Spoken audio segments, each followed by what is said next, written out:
저의 인생 첫 에스파트너를 만난 곳이 국밥집이에요.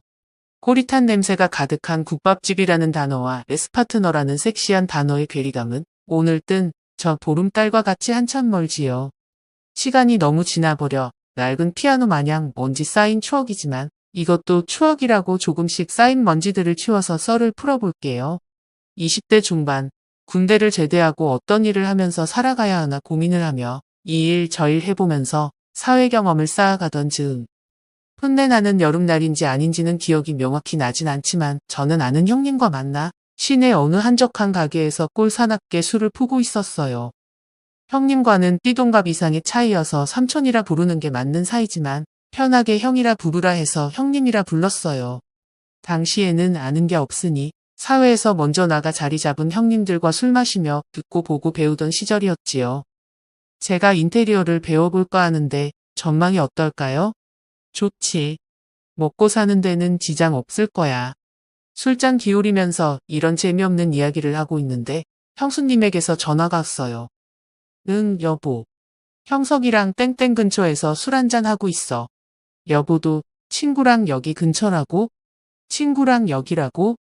라는 말에 갑자기 뭔지 모를 미세한 흥분이 느껴져 동공이 커지면서 귀를 쫑긋 세웠어요. 초롱초롱한 나의 눈빛을 형님이 알아챘는지 한번 쓱 웃어주고는 대화를 이어나갔는데 왠지 형수님하고 형수님 친구랑 같이 술을 마시게 될 것 같다는 예감이 들더라고요. 여보 친구는 괜찮겠대? 그래? 우리야 좋지.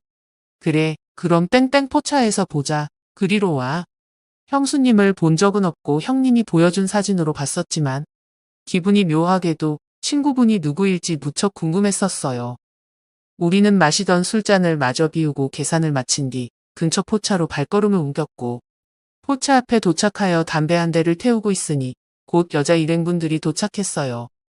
두 여성분 중 익숙한 얼굴은 형님의 사진을 통해서 본 형수님이고 옆에 계신 분은 아까 말씀하신 친구분이었죠. 예쁘장한 얼굴이었어요. 형수님의 친구니까 30대 중반 정도인데 꽤나 동안이었고 형수님보다 훨씬 예쁜 얼굴이었어요. 그리고 더운 여름에 어울리는 얼굴보다는 차갑고 시원한 겨울이 어울리는 듯한 하얀 피부색이었는데 당시에 이 여름날에 저렇게 새하얄 수가 있구나라는 생각을 했었네요. 아마 치마와 옷을 까맣게 입어 더욱 돋보였나 봐요. 형석 씨 맞죠? 반가워요. 형수님이 쾌활하게 인사를 했어요. 여보 내가 얘기했던 형석이야. 여보보다 많이 어리니까 서로서로 말 편하게 해. 형석이 너도 인사해. 초면이지만 편하게 대화할 수 있도록 형님이 교통정리를 해주셨어요. 안녕하세요. 형님 말씀대로 편하게 말씀하세요. 근데 형수님 친구분께는 누님이라 불러도 될까요? 형수님과 동갑이신 거죠? 네. 정영신이라고 해요. 말은 천천히 놓을게요. 그녀는 수줍음을 많이 타는 성격 같지는 않았어요. 우리는 포차에 들어갔고 둥그렇게 둘러앉아 소주를 한 잔 두 잔 마시며 많은 이야기를 나눴어요. 형님과 독대할 때는 퀴퀴하고 고리타분한 느낌이었는데 여자분이 둘이나 있으니까 확실히 분위기가 살더라고요. 저야 솔로였으니까 나이 외모 상관없이 그저 여자인 사람과 대화만 해도 좋을 시기였던 거죠. 한 잔 두 잔 마시다 보니 어느덧 자정이 되었고 형님이 들어가야겠다며 눈을 찡긋하며 자리에서 일어났어요. 하지만 형님의 찡긋거림을 이해하기엔 그때의 저는 너무 어리고 눈치도 없고 숫기도 없었네요. 형님과 형수님이 나가고 나서 10분 정도 지난 후에 누님 이제 우리도 슬슬 일어나죠? 눈치 없는 제가 말했어요. 새하얗던 그녀의 두 볼이 술기운 때문인가 살짝 발그레져 있었고 그 모습을 보며 귀엽다고 생각할 때쯤 우리 한 잔만 더 할까? 그녀가 말하자 저는 생각지도 못한 그녀의 제안에 당황스러웠어요. 왜냐고요? 분위기는 좋았지만 저는 주량이 너무 적어 술에 취해서 집에 가고 싶었기 때문이었죠. 그런데 집에서 자고 싶은데라고 하고 싶었던 말을 하지도 못할 정도로 저는 소심했었네요. 누님 어디로 갈까요? 생각과 행동이 다른 나. 형석이 너 잘 아는 곳 있어? 아마도 여기서부터 형수님의 친구인 누님과의 국밥집 사랑이 시작되었던 변곡점이 아닐까 싶네요. 풋풋하고 세상 물정 몰랐던 나는 판이 깔린 것도 모르고 작업하기 좋은 술집 놔두고 국밥집을 택했어요. 그래, 마무리는 술국이지. 누님, 그럼 요 앞에 국밥에 소주 한잔하고 가시죠? 이 대답에 그녀는 얼마나 기가 찼을까요? 그녀는 짐짓 당황한 듯 보였지만 쿨하게 이 상황을 받아들이기로 하였는지 알겠다 하고 저와 같이 국밥집으로 이동을 했어요. 할매 국밥.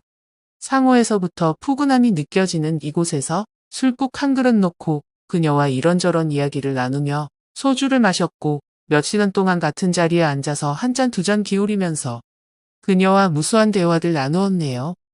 저의 성격이 내가 말하는 것보다는 그냥 묵묵히 들어주는 성격이다 보니 그녀가 편하게 말할 수 있는 분위기였는데 시간은 이미 자정을 훌쩍 넘어버렸고 술병에 술이 줄어드는 구간만큼 우리의 인연은 늘어져만 갔어요.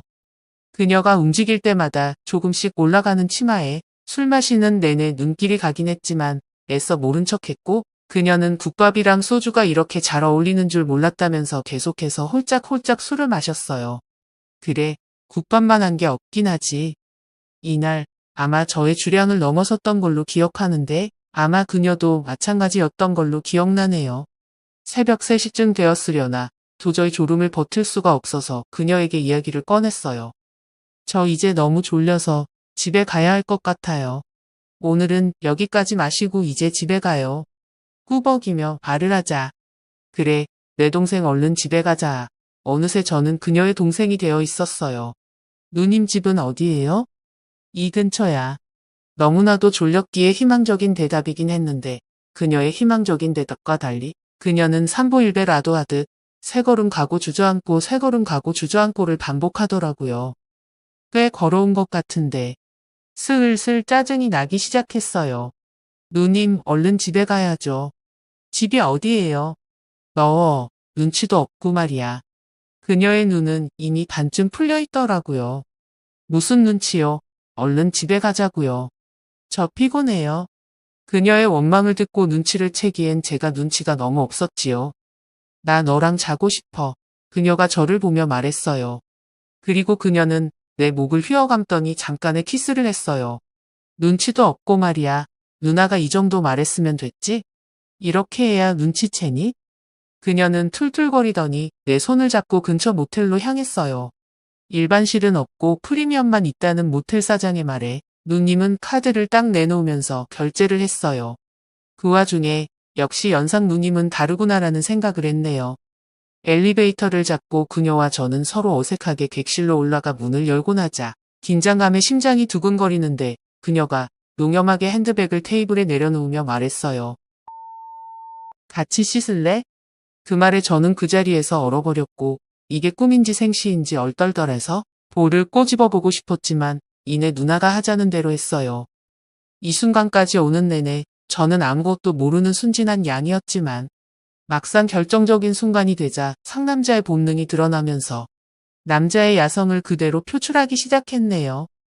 둘은 욕조 안에서 본능이 이끄는 대로 원초적인 몸짓을 연출하며 한참 동안 뜨거운 시간을 보내고 나서 밖으로 나와 침대에서 앞으로 뒤로 번갈아 가며 또 한 번 야성의 시간을 가지고는 둘 다 기절해버렸네요.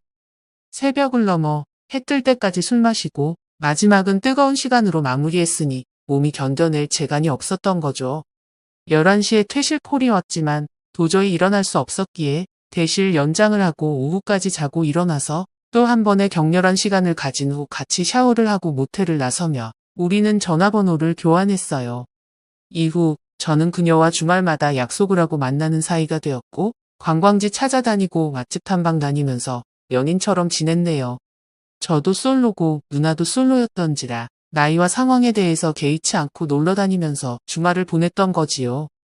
그런데 누나는 저를 친구들에게 소개시켜주거나 일종의 남자친구처럼 대해주지는 않더라고요. 남친보다는 가까운 동생으로 대하는 분위기였고 심지어 형님과 형수님에게도 말하지 않았어요. 삼촌뻘인 형님의 형수님 친구니까 어떻게 보면 이모라고 해도 무방한 나이 차이다 보니 저도 동생으로 지내는 게 편하고 좋긴 했어요. 당시에 누나는 결혼 얘기까지 오가면서 오랫동안 사귀었던 남자친구와 헤어져서 한참 동안 힘들어했었다는 얘기를 형님에게 들었기 때문에 이해했었어요. 그래서 남자친구의 빈자리를 채우기 위해 나를 만나는 건가 하고 생각했었고요. 나이 차이가 많이 나는 상황에서 번듯한 직업을 가지고 있지 않았기 때문에 연인 역할을 하기에는 역부족이었고, 그렇다고 남친처럼 다가가기도 부담이 돼서 그렇게 동생으로 지내는 게 익숙하고 편하기도 했었네요. 놀이공원에 놀러 가면 쾌활하게 놀다가도 어느 순간이 되면 쓸쓸한 눈빛으로 변하곤 했는데 그럴 때마다 참 난감하더라고요. 갑자기 옛 남친과 그렇게 신나게 놀던 추억이 떠올랐나 봐요. 남친도 연인도 아닌 저는 누나의 기분이 다시 돌아올 때까지 꼭 안아주고 옆에서 가만히 기다려줄 수밖에 없었네요. 그렇게 만나다 보면 어느 순간 연인으로 발전할 수 있지 않을까 하는 막연한 기대를 가지고 있었지만 여러 가지 이유로 그렇게 되지 못했고, 주기적으로 만나서 술 마시고 국밥집에서 마무리 해장하고 모텔로 향하는 에스파트너가 되어버렸네요. 시간이 흐르면서 만남의 횟수가 점점 줄어들더니 어느 순간 만남 자체가 뜸해지고 제가 취업을 해서 바쁜 생활을 하게 되었어요. 그리고 요 근래 전해 들은 얘기로는 아직도 솔로로 지낸다고 하더라고요. 궁금하기도 해서 한번 연락을 해보고 싶긴 하지만 좀 애매하게 연락이 단절이 되었던지라 그냥 추억으로 남길까 아니면 연락을 해서 안부라도 물어볼까 고민을 하고 있네요.